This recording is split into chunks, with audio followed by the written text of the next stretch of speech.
Welcome back to CN fam. Hope everybody is doing well. So ఈరోజు కూడా ఏంటంటే నేను ఒక డిఐవై ఐడియాతో వచ్చాను. సో ఇది నార్మల్గా నేను చాలాసార్లు రీల్స్లో చూసాను. సో అది ఇన్స్పిరేషన్గా తీసుకొని నేను నా ఓన్ ఐడియాతో ఇది చేశాను అనమాట. ఇది కూడా ఒక కైండ్ ఆఫ్ వాల్ డెకరే, బట్ ఇదేంటంటే జస్ట్ ఫర్ టెంపరీ, అంటే ఒక కొన్ని మంత్స్ వరకు మనం యూజ్ చేసుకోవచ్చు. సో దానికి కంప్లీట్గా cardboard and acrylic colours use చేశాను. సో ఫస్ట్ ఏంటంటే దీనికి ఫ్లవర్స్ చేసుకోవాలి. సో ఆ ఫ్లవర్స్కి ఏంటంటే ఈ టైప్ ఆఫ్ ఫ్లవర్స్కి నేను 5 petals తీసుకున్నాను. సో 5 petals చిన్న లైట్ హార్ట్ షేప్ వచ్చేలాగా అండ్ ఒక బిగ్ సర్కిల్ తీసుకొని, సో ఆ పెటల్స్కి మధ్యలో ఒక చిన్న స్లిట్ పెట్టి గ్లూ చేశాను అనమాట. ఎందుకంటే స్లిట్ పెట్టడం వల్ల కొంచెం ఈజీగా బెండ్ అవుతుంది. అండ్ చూసారు కదా, ఒకదాన్ని ఒకటి ఓవర్లాప్ చేసేటట్టుగా నేను ఫ్లవర్స్ అనేవి స్టిక్ చేసుకున్నాను. సో వన్స్ అది కంప్లీట్ అయిపోయాక పింక్ యాక్రిలిక్ కలర్ తీసుకొని కలరింగ్ చేశాను. సో దీనికి కలరింగ్ కంప్లీట్ అయిపోయాక ఇవి బిగ్ ఫ్లవర్స్, ఇవి 3 ఫ్లవర్స్ చేసుకున్నాను. ఆ తర్వాత స్మాల్ ఫ్లవర్స్ కూడా చేసుకున్నాను, ఒక 4. సో వాటికి normal shape, old shape type petals తీసుకున్నాను. ఒక్కొక్క ఫ్లవర్కి 4 petals. అండ్ ప్రాసెస్ కూడా నార్మల్ సేమ్, మధ్యలో స్లిట్ పెట్టుకొని ఒక స్మాల్ సర్కిల్. అది circle depends on the flower you want. అంటే మీరు పెద్ద ఫ్లవర్ చేయాలి అనుకుంటే బిగ్ సర్కిల్, లేదంటే స్మాల్ సర్కిల్. సో దానికి మనం సేమ్ గ్లూ చేసుకుంటున్నాం అన్నమాట. డ్రై అయిపోయాక ఇప్పుడు బ్లూ కలర్తో కలర్ చేసుకుంటున్నాను. మొత్తం 4 ఫ్లవర్స్ చేశాను. సో 4 కూడా బ్లూ కలర్తో పెయింట్ చేసుకొని ఫుల్గా డ్రై అయ్యేంత వరకు వెయిట్ చేయాలి.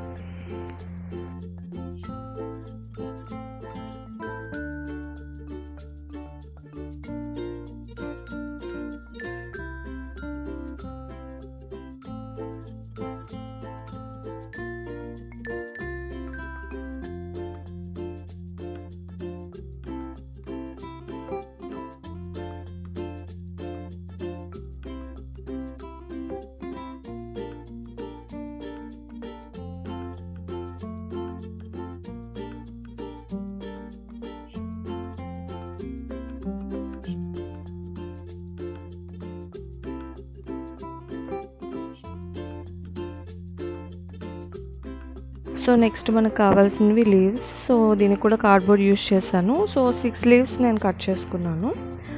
ఆ 6 leaves కట్ చేసుకొని, సో యాజ్ యూజువల్ దానికి మళ్ళీ గ్రీన్ కలర్తో పెయింట్ చేశాను.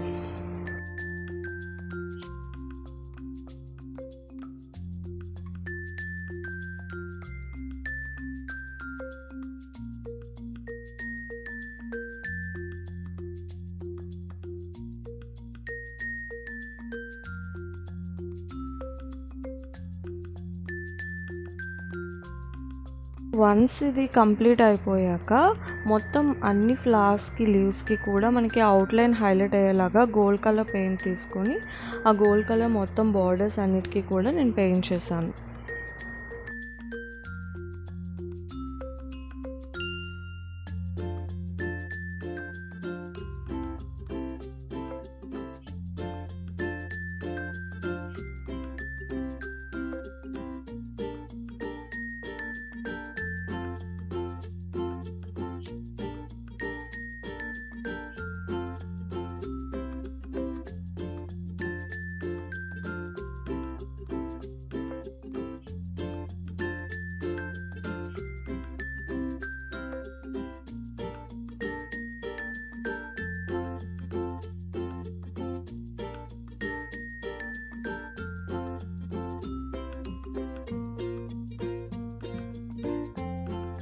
ఇప్పుడు మనకి ఫ్లవర్స్ సెంటర్ పార్ట్ అనేది ప్లెయిన్గా ఉంది కదా. సో అక్కడ గ్లూ చేసుకొని నార్మల్ థర్మోకోల్ కలర్ బాల్స్ ఉంటాయి కదా, సో అవి స్టిక్ చేసుకున్నాను. మొత్తం big flowers and small flowers రెండింటికి కూడా సేమ్ థర్మోకోల్ బాల్స్తోని గ్లూ చేసుకున్నాను.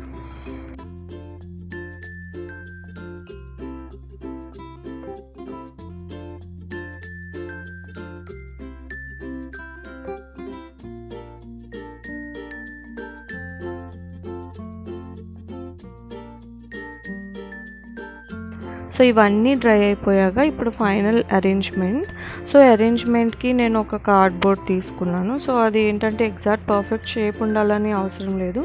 సో ఒక కర్వ్ షేప్లో తీసుకున్నాను.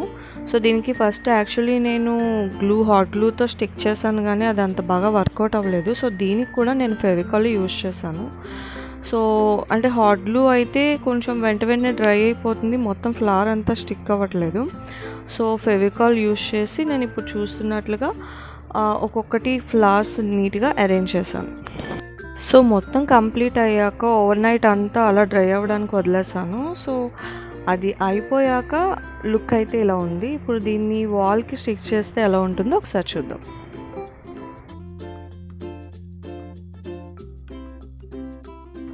సో చూసారు కదా, ఫైనల్గా వాల్కి స్టిక్ చేసాక ఇలా ఉంది. చూడడానికి చాలా బాగుంటుంది, ఒక 6 months వరకు ఉంటుంది. సో డస్ట్ పడితే క్లీన్ చేసుకోవడం మాత్రం అవ్వదు, సో రీయూజబుల్ అయితే కాదు, but it gives a nice decor. So మీకు ఈ వీడియో నచ్చినట్లయితే డెఫినెట్గా please like, comment and share, and don't forget to subscribe CN Fam. Thank you so much.